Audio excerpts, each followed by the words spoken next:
Gospodine Čavić, nedavno ste od režima optuženi za izdaju interesa Republike Srpske. Optuženi ste da u saradnji sa strancima, a šta to značilo, rušite Republiku Srpsku.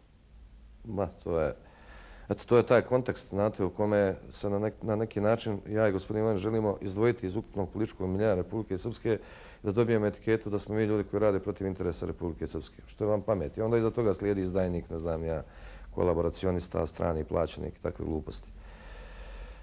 Nismo bili izdajnici prije 2-3 godine kad smo zajedno sa sadašnjim premijerom radili na svim političkim pitanjima koja se tiču i Bosne i Hercegovine i Republike Srpske. Odjednom smo to postali preko noći. Gospodine Čavić, kada ste to pomenuli, žalite li što ste svojevremeno ponudili mandat Miloradu Dodiku za sastavi vladu Republike Srpske? Apsolutno ne želim, molim vas. U takvim okolnostima je bilo potpuno jasno. Nadpolovična većina u Narodnoj skupštini je bila većina u kojoj nije bila partija na čijem sam ja bio čelu. Dakle, Partija demokratskog progresa je tada donijela odluku da uskrati podršku vladi, ušla u zajednički projekat sa SNSD-om izglasavanja na povjerenju, izglasali su nepovjerenje i mene doveli u poziciju da nosim odluku. Ja sam odluku donio prema Ustavu, koji ima većinu u Narodnoj skupštini i on je dobio mandat.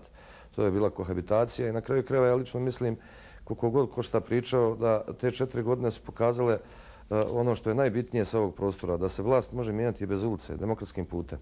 Ja sam u 4 godine kao predsjednik nažalost bio u poziciji da 3 puta moram da formiram vlade i 3 puta sam formirao 3 vlade sa različitim karakterom. Jednu većinsku, jednu manjinsku i na kraju kohabitacionu. Ali u te 4 godine nije bilo ulice, nije bilo demonstracija, nije bilo političke nestabilnosti, sistem je funkcionisao, dešavao se rast u svakom smislu riječi i osnovna slika koja je u to vrijeme odavde otišla je da je vlast u Republici Srpskoj demokratizovana. Što je u stvari najviše i trebalo Republici Srpskoj kao imidž za neki vanjski svijet, da bi ona bila prihvaćena i uvažavana kao demokratski faktor, a ne demokratski faktor Bosne i Hercegovine. Nažalost, to sve skupa je od jednog dijela javnosti pogrešno prihvaćeno i niko u stvari danas ne afirmiše tu dimenziju koja je po mene najbitnija. Da smo imali demokratski kapacitet da mijenjamo vlast na način koji to svugdje u demokratskom i civilizovanom svijetu rade, a to je u parlamentu. Koji ima većinu, bez političke strasti, on dobija mandat, sastavlja izvršnu vlast jer je to direktan oblik manifestacije parlamentarizma. Svojevremeno ste bili visoko pozicionirani kadar, član Srpske demokratske stranke. Danas ta stranka u onom smislu u kojem je postojala nekad i ne postoji, rekao bi, što mi iskreno, pravo da vam kažem, raduje. Zahvaljujući prvenstveno podaničkom mentalitetu predsjednika te stranke, Mladena Bosića, kojem ćemo ovim putem predložiti da promijeni ime stranke u, recimo, SDS Bosić, doktor Dabić. Šta mislite šta će se dešavati u budućnosti sa SDS-om Bosić, doktor Dabić, posebno nakon najave povratka bivšeg predsjednika SDS-a Dragana Kalinića u politiku? Ma ja ne bih ulazio uopšte u procjene šta će se dešavati. To je bila stranka u kojoj sam ja bio 11-12 godina sa svim dobrim i lošim stranama tog perioda. Ja sam ipak zajedno s tim ljudima donosio odluke i rekao sam više puta.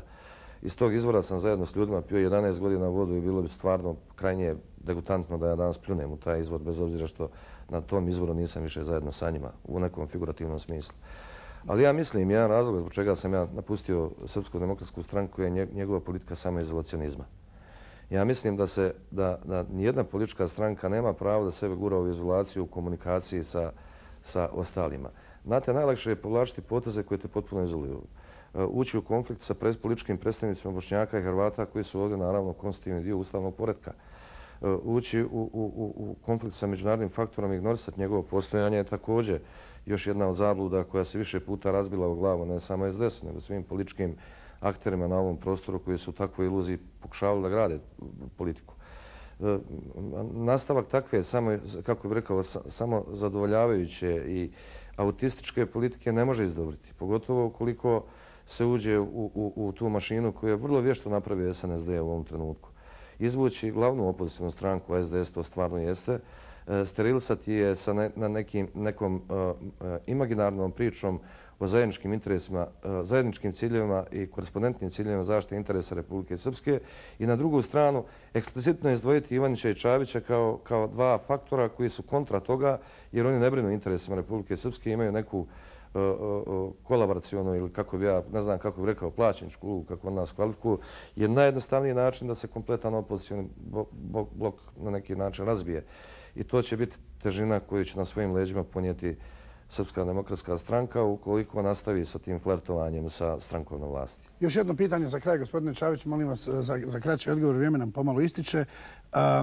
Očigledno je da je čitava ova priča oko izdajnika i svih ovih stvari koje režim radi zapravo i nastala kako bi se skrenula pažnja sa stvarnih problema u Republici Srpskoj, to je da je novca u budžetskoj kasi sve manje, da se ne zna gdje je nestao novac od onih 1.250 miliona od prodaje Telekoma, da predizborna obećanja koje je SNS davao nisu ispunjena.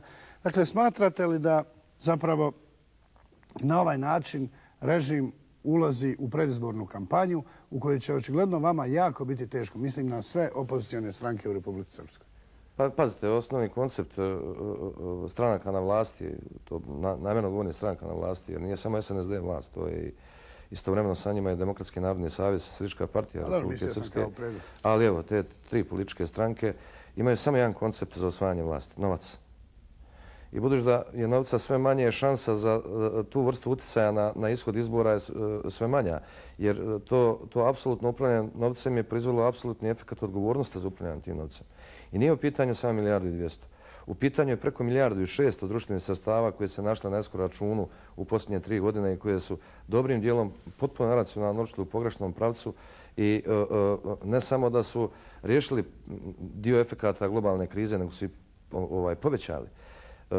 Vrijeme će pokazati koliko je bilo upotrebe, a koliko zloupotrebe tih sredstava, da li su ona racionalno, neracionalno korištena, ali ja sam ubijeđen, te pare im neće pomoći, više će im odmoći jer manipulacija s takvim parama na način kako su oni to vršili, a to pokazuje i revizorski izvještaj službe reviziju javnog sektora koja je izvršila reviziju Investicione razvojne banke, pokazuju svakodnevni izlasi u javnost raznih slučajeva nepotizma, stranačkog, rođačkog i drugog guranja u investicione projekte preko IRB-a.